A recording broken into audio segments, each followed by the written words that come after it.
laiti watu wangu wangelinisikiliza,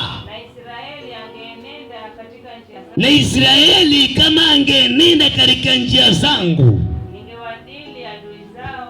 ningewadili adui zao kwa upesi, na juu ya watesi wao ningeugeuza mkono wangu. Wamchukiao Bwana wangelinyenyekea mbele zake, bali wakati wao ungedumu milele. Naam, ningewalisha kwa unono wa ngano, ningewashibisha kwa asali itokayo katika mwambani. Anasema laiti watu wangu wangenisikiliza. Haleluya!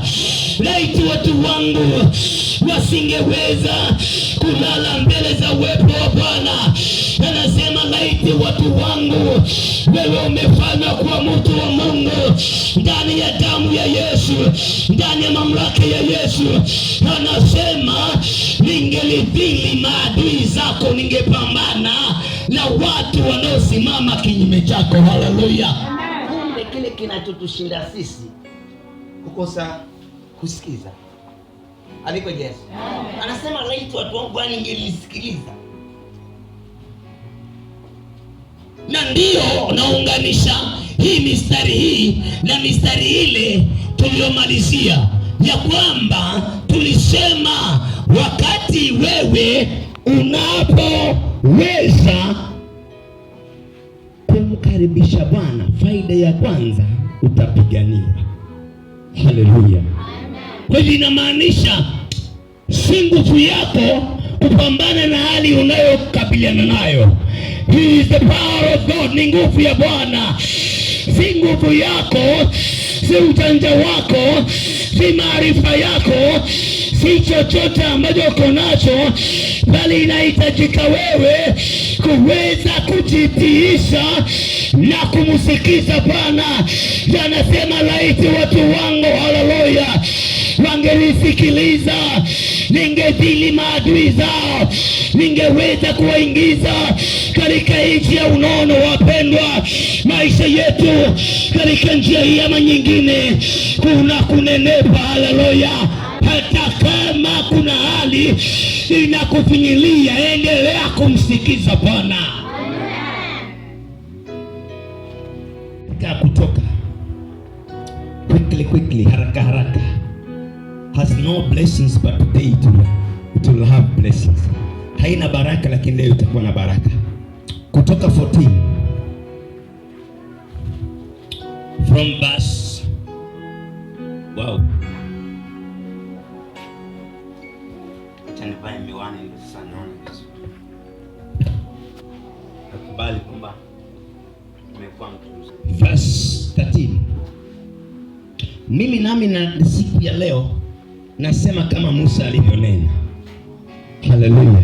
Sikia huo mstari, nasema kama Musa alivyonena, because I have that authority.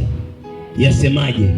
Soma huo mstari 14 verse 13, Exodus.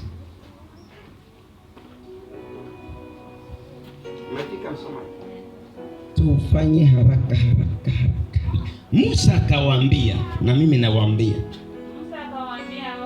mimi nawaambia watu sasa, msiogope, simameni tu mkauone wokovu wa Bwana atakawafanyia leo. Maana hao wa Misri mnaowaona leo hamtawaona tena milele.